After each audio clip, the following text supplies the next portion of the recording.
everybody. Tonight I will be speaking about the Webley Raider.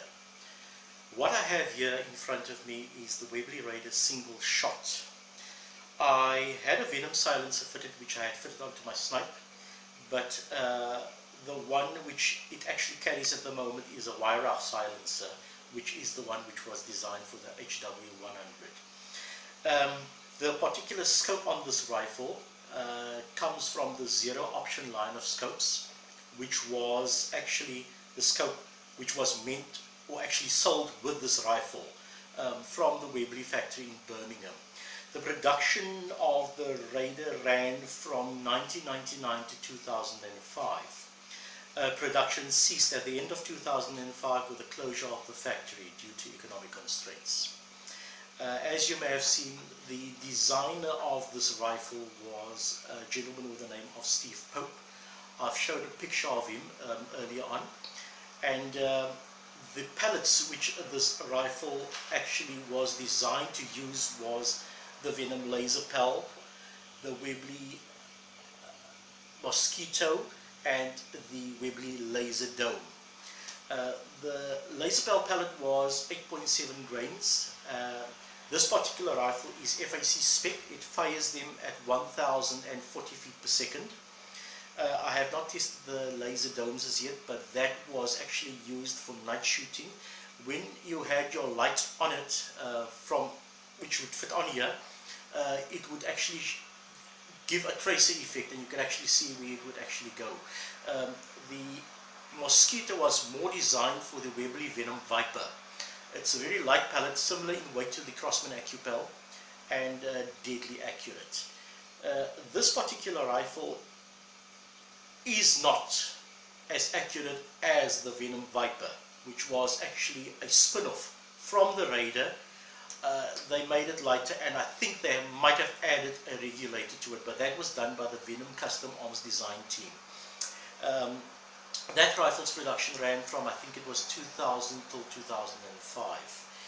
This particular rifle was bought in England from the factory, as well as the Venom Viper, in December of 2005. I think a few days after that the factory closed.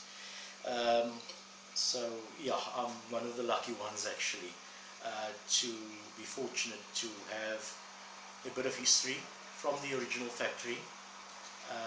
I shall give you the address of the factory. It was Webley and Scott Limited, Franklin Industrial Park, Tay Road, Rewberry, Rednall, Birmingham, B46OPA. And this was the Webley and Scott guarantee which came with the rifle. As I said, I am going to be conducting tests and reviews on this rifle in the very near future. I have done the initial chrony testing, but I would love to see how she actually performs in the field. So maybe that might involve a little bit of hunting later on as well. Other than that, a beautiful piece of engineering, rock solidly built, single bolt cocking action, and it is basically, there is no magazine in it, so it's a single shot. I prefer single shots to multi-shots simply because I like to feel my pellet into the breech. Other than that, she has been with me now for the past, well, she would be going in now for December, for 11 years. And I think she has been a long and trusted companion. One thing about the zero option line of scopes which Webley had marketed, this is the 6-24x50 PA, and the optics on this particular scope is very clear. Right up to 24 times magnification, I can actually see individual pellets leaving the barrel on their way to the target. But as I said, you know, everything about Webley was quality. I can't fault this rifle in any way whatsoever.